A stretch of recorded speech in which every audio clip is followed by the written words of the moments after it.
Candide by Voltaire. Chapter 2.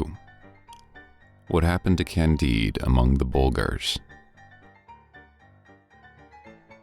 Candide, ejected from the earthly paradise, wandered for a long time without knowing where he was going, weeping, raising his eyes to heaven, and gazing back frequently on the most beautiful of castles, which contained the most beautiful of barons' daughters. He slept without eating in a furrow of a plowed field, while the snow drifted over him. Next morning, numb with cold, he dragged himself into the neighboring village, which was called Waldberghof Trarbdikdorf. He was penniless, famished, and exhausted. At the door of a tavern he paused forlornly.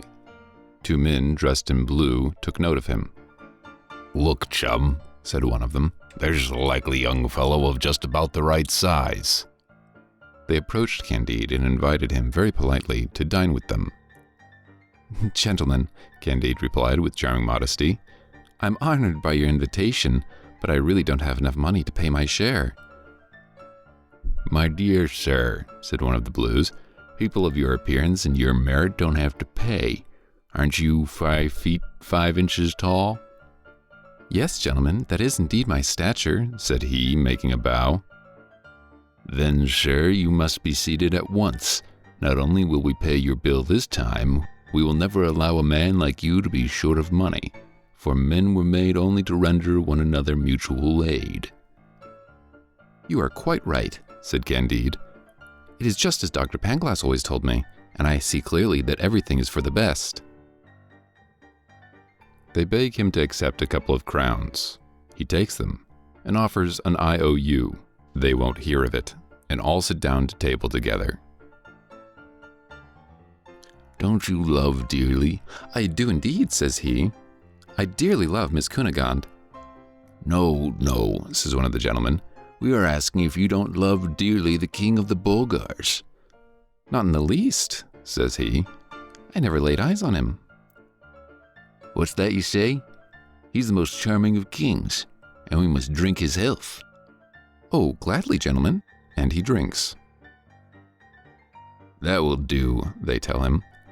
"You are now the bulwark, the support, the defender, the hero of the bougres. Your fortune is made and your future assured." Promptly, they slip irons on his legs and lead him to the regiment. There, they cause him to right face, left face, present arms, order arms, aim, fire, double time, and they give him 30 strokes of the rod. Next day, he does the drill a little less awkwardly and gets only 20 strokes.